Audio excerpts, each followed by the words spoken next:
After 9/11, obviously Osama bin Laden was one of the most important people in the world. He had just perpetrated the worst attack on American soil, at least since Pearl Harbor.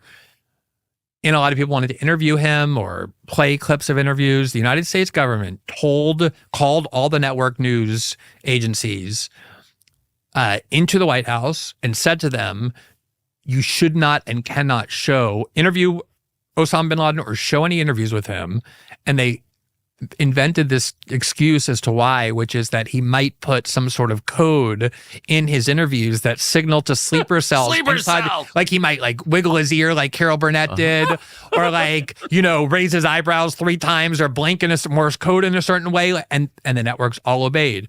And the most amazing thing was this letter, which you could go read, where he says exactly why all the different ways the United States has brought violence to that region, has interfered in that region. Our foreign policy is the bottom line. Well, we've been bombing that region and interfering in them, opposing dictatorships on those people for decades, specifically to suppress the things they believe in. We don't want popular opinion being prevailing democratically in the Middle East because we don't perceive it in our interest. So we've been imposing dictators on them, secular dictators. We've been bombing them. We've been sanctioning them. We've been invading them.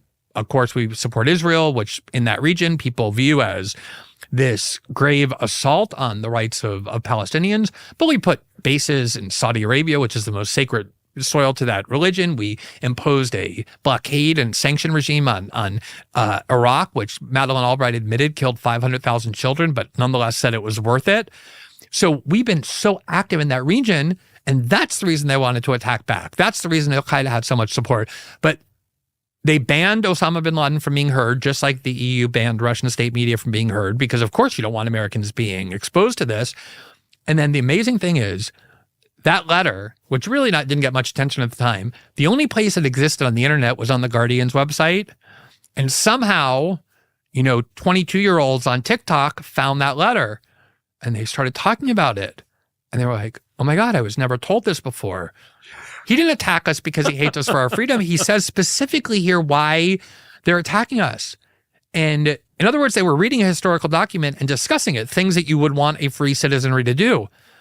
But the fear that they were allowed to not only read, but talk about that document with one another was so intense that in 48 hours, they forced TikTok to ban every discussion of that letter, to remove the hashtags to find it, to take down any post or accounts that were talking about it. And then the Guardian, a news outlet, removed that letter, which had been there for 20 years, which was of obvious historical and journalistic importance. They removed it from their website because they were too frightened that people were going to be able to read it. Why? Because it prevents the propagandistic narrative from being unchallenged.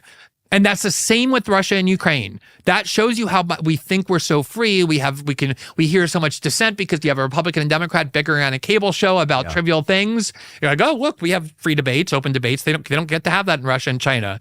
But the minute there's information that actually threatens the government, that they fear people understanding, they clamp down on it and suppress it.